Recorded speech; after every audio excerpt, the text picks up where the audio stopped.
Another wheel tutorial video, and I have a cold this time, so it's gonna sound awesome. Wheel tutorial.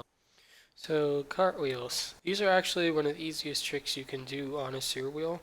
They just psych people out, so it often takes people a long time to learn because it looks kind of scary, but it's super easy. Before we get started with this trick, I'm going to set a prerequisite of learning press-up rolls, which is why I posted those in my last video.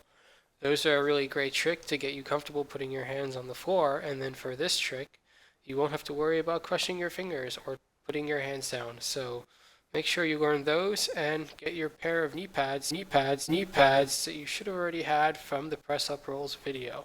So let's jump right into it and talk about positioning. You're going to want to be centered in the wheel with your hands and arms like an X so that you have as much control in all directions as possible. To find our centered position, we're going to use two joints on the bottom of the wheel and place our foot on the floor in between them. This will give us a joint at the top where our hand will be exactly opposite. While keeping your heel on the floor for balance, place your foot on the wheel about one joint's width apart, and then place your hand on the wheel in the other direction with about the same distance. Make sure that you're feeling comfortable and have a full range of motion.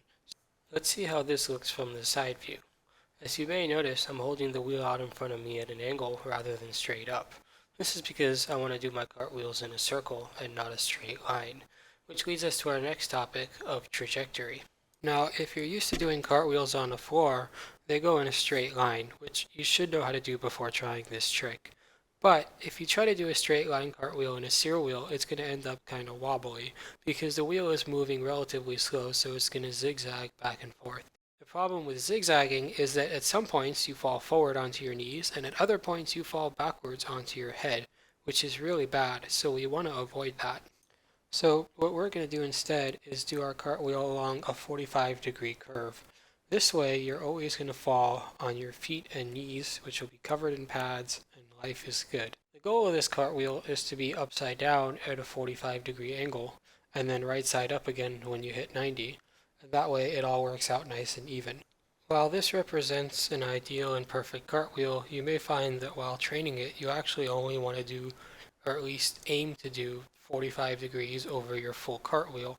So that would cut the angle of the handstand part in half. Your first cartwheel will probably look something like this, with a really steep entry and a really sharp exit. But don't worry about it, you just did your first cartwheel, so that's pretty awesome. So now that we have our game plan, we need our exit strategy. Look at me using fancy words. There's two key points to bailing out of a cartwheel. The first is to always exit inside the wheel, and the second is to always put your hands down on the floor and follow through. I call it the BIFT exit strategy. But seriously, I know it looks exactly like a press-up roll, which is why you want to learn press-up rolls first. But the reason for always following it this way is that you're always controlling the wheel through the move. You're never losing control of the wheel. You always know where you're exiting. And it's important to practice this a bunch of times before trying to even do cartwheels. Just keep bailing like this and getting the hang of it. And then slowly bail later and later and build up your tolerance. And one of the really helpful parts of always following through with your hands is that when you're upside down and you're about to bail, and your body knows that you're going to follow through with your hands regardless, it helps keep your feet in there because nothing's going to change. Your feet may come out of the wheel, but your half of your body is still doing the exact same thing anyway. So it's a really great way to do this, just do it. It's good. Now, the number two question I always get about cartwheels is how do you get the wheel to roll and make sure it keeps rolling? Well, the idea is that the wheel is going to always roll towards where the weight is in the wheel.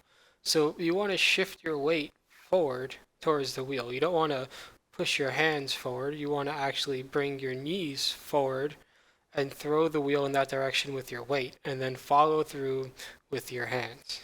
And then eventually you bring your feet back over in the other direction, and that's how you complete your full circle of motion. Once the reel is moving, it's pretty stable. It might be wobbly if you're going in a straight line, but it's not going to belly flop straight down like a pancake. So you don't have to worry about that happening to you. I've never seen it happen. I won't say it'll never happen, but I've never seen it.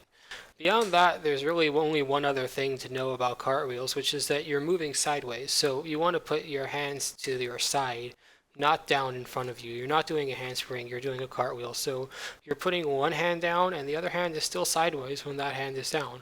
And then after that hand is down, you put the next hand down in a straight line, one at a time. After that, you put your first foot down and then you put your other foot down. And remember to do one thing at a time and always moving sideways. Not perfectly sideways, but pretty much sideways, and you should be pretty good. With all that, that's basically all the tips I have on cartwheels. So go out there, try it, be safe, and send me pictures of your decapitated fingers. Good luck and keep spinning.